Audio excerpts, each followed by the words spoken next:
Ganga versus मंगा। गंगा के गांव से 50 किलोमीटर दूरी पर नदी का तट नाम का एक गांव रहता था। उन गांव के लोगों को किसी भी काम के लिए 5 किलोमीटर दूर चलकर दूसरे गांव जाना पड़ता था। बीच में उन्हें नदी का तट पार करना पड़ता था। उसी गांव में राजलक्ष्मी का परिवार रहता था। एक दिन राजलक्ष्मी का पति और बेटा मिलकर किसी काम से शहर जाते। उस समय राजलक्ष्मी की बहू राधिका गर्भवती थी। राधिका के लिए दवाइयाँ लेकर आने के लिए राजलक्ष्मी पास के ही गांव के लिए निकलते हुए, बेटी राधिका जरा संभाल कर, मैं तुम्हारी दवाइयाँ और घर के कुछ ज़रूरत के सामान लाने जा रही हूँ। मैं दोपहर तक वापस आ जाऊँगी। अगर किसी चीज़ की ज़रूरत पड़े तो मुझे फ़ोन कर देना, ठीक है? ऐसा बोलकर वो निकल जाती है। इस तरह राजलक्ष्मी वो नदी का तट पार करके दूसरे शहर जाती है। इधर राजलक्ष्मी ज़रूरत के सामान और दवाइयाँ लेकर जब शाम को घर के लिए निकलने ही वाली थी, पूरे आसमान में काले काले बादल छा गए थे। बहुत बड़ी बारिश होने वाली थी। उन बादलों को देखकर राजलक्ष्मी सोची, अरे रे, लगता है बहुत बड़ी बारिश होने वाली है।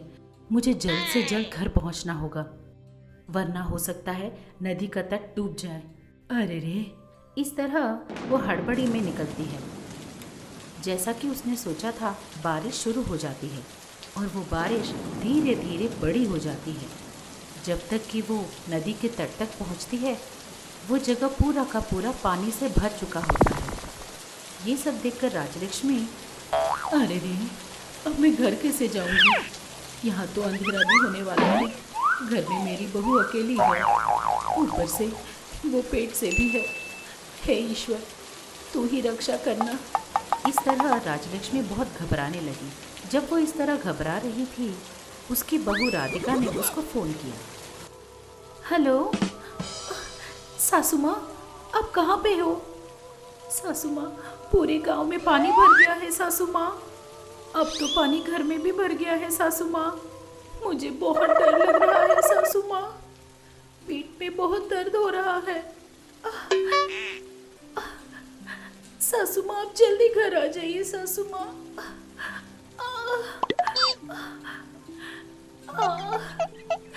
मुझसे ये दर्द बर्दाश्त नहीं होता सासू माँ, जल्दी आ जाइए।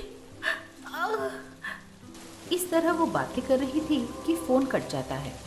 इधर राजलक्ष्मी ये बातें सुनकर, हे भगवान, अरे रे, मेरी बहू की तू ही रक्षा कर भगवान। अरे रे, अब मैं क्या करूं? अब मैं घर कैसे जाऊं? हे भगवान। इस तरह वो बहुत घबराने लगी। उसकी घबराहट को देखकर पास ही खड़ा एक आदमी, माँ जी, आपकी घबराहट और दुख को मैं समझ सकता हूँ। अब घबराइए मत। हमारे गांव में गंगा नाम की एक भली औरत है। अगर आप उन्हें फ़ोन करके सारी बात बताओगी, वो आपकी ज़रूर मदद करेंगी। ऐसा कहकर वो आदमी गंगा को फ़ोन लगाकर राजलक्ष्मी को देता है। इधर घर पर गंगा और मंगा टीवी में न्यूज़ देख रहे थे और एक दूसरे से बातें कर रहे थे। दोपहर से हो रही तेज़ बारिश की वजह से आसपास के सारे गांव डूब गए हैं। बारिश का पानी बहुत तेजी से लोगों के घरों में जा रहा है। इस तरह वो लोग जब समाचार देख रहे थे तो गंगा का फोन बजता है। हेलो, हाँ, अच्छा, अरे रे, आपको कितनी मुश्किल आन पड़ी। अब घबराइए नहीं, अभी के अभी मैं आपके गांव के लिए निकलती हूँ। ऐसा बोलकर गंगा फोन रख देती है। वहीं पर बैठी मंगा सारी बातें सुनकर बोलती है, क्या बात है सासू माँ, इतना परेशान क्यों हो रही हो? फोन पर कौन था? उसके पूछते ही गंगा उसको सारी बात समझाती है। सारी बात सुनकर मंगा बोलती है, अरे, आप एम्बुलेंस को फोन कर देती ना। अरे, नदी का तट पूरा बह गया है, पूरे गांव भर में पानी भर गया है। ऐसी परिस्थिति में हमारा वहां जाना ही मुश्किल है, लेकिन हमें जाना ही होगा। एक काम करते हैं सासू माँ, आपके पास उड़ता हुआ बिस्तर है ना, उस पर चढ़कर हम वहां पहुंचकर उनकी मदद करते हैं। हाँ हाँ, जा तो सकते हैं, लेकिन ऐसी बारिश और हवा में उस पर जाना उतना सेफ नहीं है। अच्छा, तो ये बात है। कोई बात नहीं सासू माँ, उस बिस्तर पर एक रूफ सा लगाकर उसे बोट बना देते हैं। तब हम लोग आराम से पानी में ही जा सकते हैं ना। इस तरह जरूरत पड़ने पर हम हवा में उड़ सकते हैं या पानी में भी जा सकते हैं। ये बात सुनकर गंगा बहुत खुश होती है और बोलती है, अरे वाह, तूने तो बहुत अच्छा आइडिया दिया है। चल अभी चलते हैं। ऐसा बोलकर गंगा ने अपने जादू से उड़ते हुए बिस्तर को एक बहुत बड़े जायंट बोट के रूप में बदल देती है। तुरंत गंगा और मंगा उस बोट में निकल जाते हैं।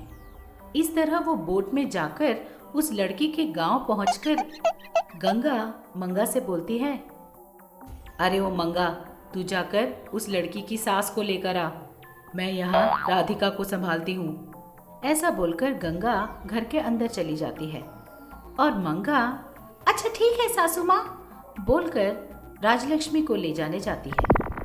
घर के अंदर जाने के बाद गंगा उस लड़की की परिस्थिति को देखकर, सासू माँ, कोई मुझे बचाओ।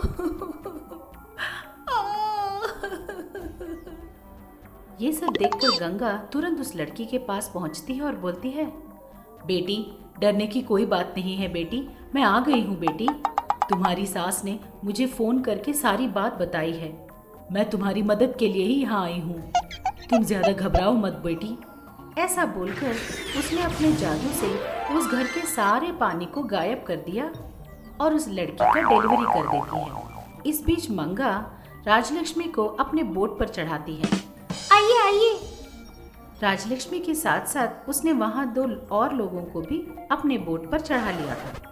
जब राजलक्ष्मी घर पहुंचती है तो वो बड़े हड़बड़ी से अंदर आती रहती है तो उसे गंगा दिख जाती है। तब गंगा कहती है, ये लीजिए, आपकी बहू ने एक प्यारी सी बच्ची को जन्म दिया है। ऐसा बोलकर पोती को राजलक्ष्मी के हाथों में सौंपती है। बच्ची को देखकर राजलक्ष्मी बहुत खुश हो जाती है। बहन जी, आप सच में देवता समान हो। वक्त रहते आकर आपने मेरी बहू की जान बचा ली। मैं आपका भला इस जिंदगी में नहीं भूल पाऊंगी। बहुत बहुत शुक्रिया बहन जी। इस तरह राजलक्ष्मी गंगा को शुक्रिया अदा करती है। उधर बिस्तर पर लेटी हुई राधिका भी अपने दोनों हाथ जोड़कर गंगा का धन्यवाद करती है। इसी तरह राजलक्ष्मी मंगा की तरफ मुड़कर उससे कहती है, तुम्हारा भी बहुत बहुत धन्यवाद बेटी। वक्त पर आकर अपने बोट पर चढ़ाकर तुम मुझे मेरे घर लेकर आई। इस तरह वो दोनों का धन्यवाद करती है और खुशी खुशी गंगा और मंगा उसी बोट में चढ़कर अपने घर वापस चले जाते हैं। हमें यकीन है कि इस एपिसोड ने भी आपको खूब हंसाया होगा, तो देर किस बात की, बजाओ घंटी और करो सब्सक्राइब। आप गंगा के फैन हो या मंगा के, ये जरूर बताना। ऐसे और मजेदार वीडियोस के लिए देखते रहिए चाचा टीवी।